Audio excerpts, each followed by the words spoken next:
اللہ روزے میں دیکھنا چاہتا ہے کہ میرا بندہ میرے کہنے پہ جو چیزیں حلال ہیں ان کو بھی چھوڑتا ہے کہ نہیں چھوڑتا. تو جب اس نے ان کو چھوڑ دیا تو پھر حرام کیوں نہیں چھوڑے گا؟ اور جس نے روزے میں حرام بھی نہیں چھوڑا، غیبت بھی نہیں چھوڑی، جھوٹ بھی نہیں چھوڑا، لوگوں کو اذیت دینا بھی نہیں چھوڑا، تلخ رویے بھی ترک نہیں کیے، گالی گلوچ سب و شتم کا مزاج بھی ترک نہیں کیا، لوگوں سے رشوت لینا اور لوگوں کو اذیت دینا بھی ترک نہیں کیا، تو پھر وہ بھوک کاٹ رہا ہے. وہ اللہ کے حکم کی تعمیل نہیں کر رہا ہے، وہ تو کہہ رہا ہے کہ میں تمہارا امتحان لینا چاہتا ہوں، تم حلال بھی چھوڑو گے اور یہ حرام بھی چھوڑنے کے لیے تیار نہیں ہے. تو پھر روزہ ہی نہیں. ہم ہر سال مشق کرتے ہیں، ماہ صیام گزر جاتا ہے، پھر جہاں کھڑے ہوتے ہیں وہیں کھڑے ہوتے ہیں، جبکہ روزہ تو 1 مہینے کی ٹریننگ ہے.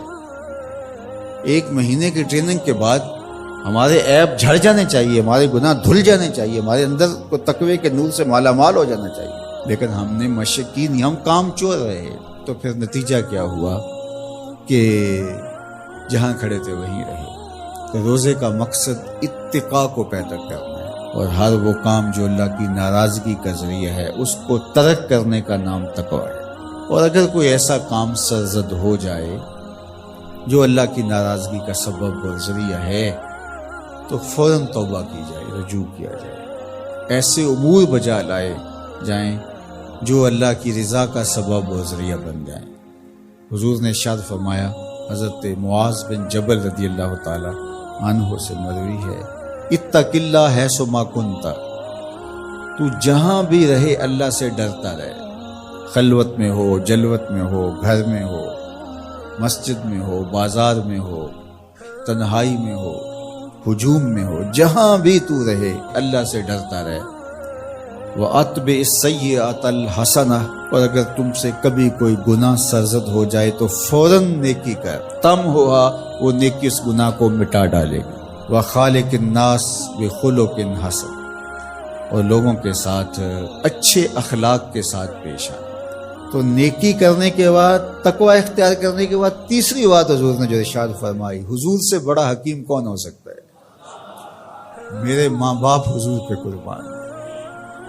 یہ ہوتا ہے، تھوڑی نیکیاں کر کے لوگ پھول جاتے ہیں، تھوڑی سی پرہیزگاری اختیار کر لی تو سمجھے کہ ہمارے جیسا زمانے میں کوئی نہیں ہے. کوئی کارنامہ سر انجام دے دیا، کوئی کام ہو گیا تمہارے ہاتھ سے تو تم لوگوں کے ساتھ بدتمیزی کرنے لگ جاؤ، تو یہ تو ہمارا دین نہیں کہتا.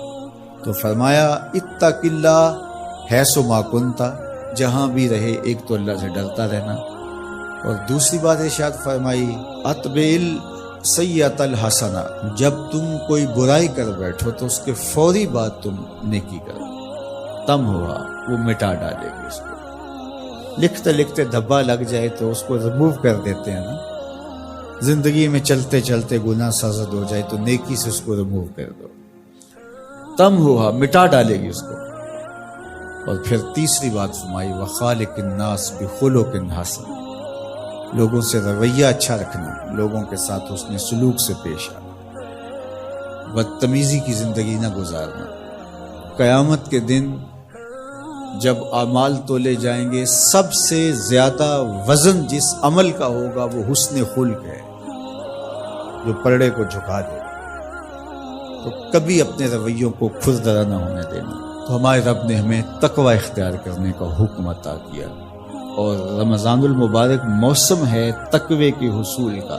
زندگی ثمر بار ہوتی ہے اور تقوی کا پھل لگتا ہے. روزہ تقوی کی نشأت کا ذریعہ ہے، روزہ پیدا کرتا ہے اتقاء. لعلکم تتقون اس پہ شاہد عادل ہے.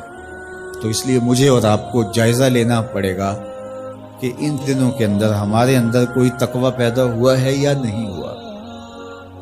میں اپنا جائزہ لوں اور آپ اپنے اندر ہی جائزہ لیں. ہم نے بھوک کاٹی ہے، پیاس گوارا کی ہے، رات تراویح بھی پڑھتے ہیں، تو کیا کوئی فرق پڑا؟ کوئی اتقاء کا نور نصیب ہوا؟ اگر نصیب ہوا ہے تو پھر مزید کوشش کیجیے بقیہ دنوں میں مزید نور نصیب ہو اور اتقاء کے اجالے حقیقت میں ہم پالیں. اور اگر وہیں کے وہیں کھڑے ہوئے ہیں، کوئی فرق نہیں سوائے بھوک اور پیاس کاٹنے کے اور یہ ذہنی تاثر کہ ہم روزہ رکھ رہے ہیں، اس کے علاوہ میں کوئی فرق نہیں، ہمارے باطن میں کوئی تبدیلی نہیں آ رہی، تو پھر ہمیں دیکھنا پڑے گا پیچھے مڑ کے کہ ہمارے روزے بے روح اور بے نور کیوں ہیں، ہمیں اس پر توجہ دینی پڑے گی۔